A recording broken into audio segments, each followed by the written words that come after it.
கல்வி மேம்பாட்டிற்கான மத்திய அரசு நிதியில் முறைகேட்டில் ஈடுபட்டதாக திருச்சியில் பணியாற்றிய 9 கல்வி அதிகாரிகள் மீது லஞ்ச ஒழிப்பு போலீசார் வழக்கு பதிவு செய்திருக்கிறார்கள்.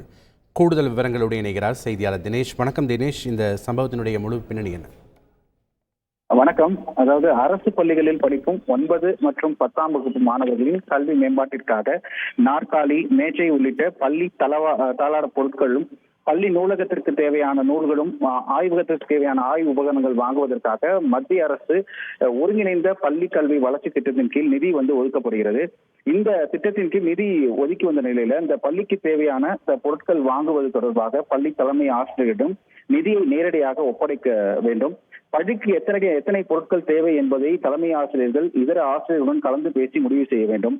பின்னர் அப்பொருட்களை பள்ளி நிர்வாகம் நேரடியாக கொள்முதல் செய்து அதனை பள்ளிகளுக்கு வழங்க வேண்டும். இதுவே விதிமுறையாகும். ஆனால் இந்த விதிகளுக்கு புறம்பாக பெரும் நிறுவனங்களிலிருந்து ஒட்டுமொத்தமாக தேவையற்ற பொருட்களை கொள்முதல் செய்து அனைத்து பள்ளிகளுக்கும் விநியோகித்ததாக திருச்சி மாவட்டத்தில் கடந்த ஆட்சி காலத்தில் முதன்மை கல்வி அலுவலராக இருந்த அறிவழகன் மற்றும் சில தலைமை ஆசிரியர்கள் மீது புகார் இருந்தது. மேலும் இந்த கொரோனா காலகட்டத்தில் இந்த முகக்கவசம், கிருமி நாசினி உள்ளிட்ட அந்த கல்வி மேம்பாட்டு அந்த பள்ளிகளுக்கு வாங்கியதிலும் முறைகேடு நடைபெற்றதாகவும் தெரிவிக்கப்பட்டுள்ளது.